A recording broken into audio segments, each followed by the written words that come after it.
वैमनस्यातून पती पत्नीवर गोळीबार केल्याची घटना येवती येथे मंगळवारी दुपारी 12 वाजण्याच्या सुमारास येवती रोपळे मार्गावर घडली आहे।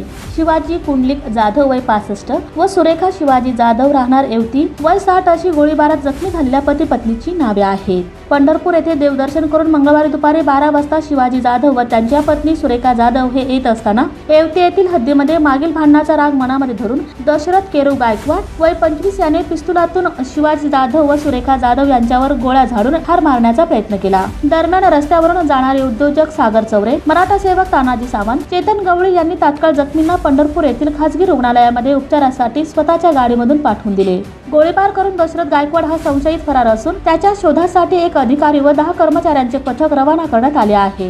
तर घटनास्थळाला पोलीस अधीक्षक अतुल कुलकर्णी, अपर पोलीस अधीक्षक प्रीतम यावलकर, मोहोळ पोलीस ठाण्याचे पोलीस निरीक्षक हेमंत शेडगे, LCBचे पोलीस निरीक्षक सुरेश निंबाळकर, पंढरपूरचे पोलीस निरीक्षक तय्यब मुजावर यांनी तात्काळ भेट दिली। गोळीबार होताच येवती रोपळे रस्त्यावर जागोजागी जिवंत कारतूस व 2 मॅगझिन पोलिसांना आढळून आले असून शिवाजी जाधव यांच्या फिर्यादीनुसार दशरथ गायकवाड याच्यावर गुन्हा दाखल करण्यात आला असून अधिक तपास सहाय्यक पोलीस निरीक्षक किरण पाटील हे करीत आहेत।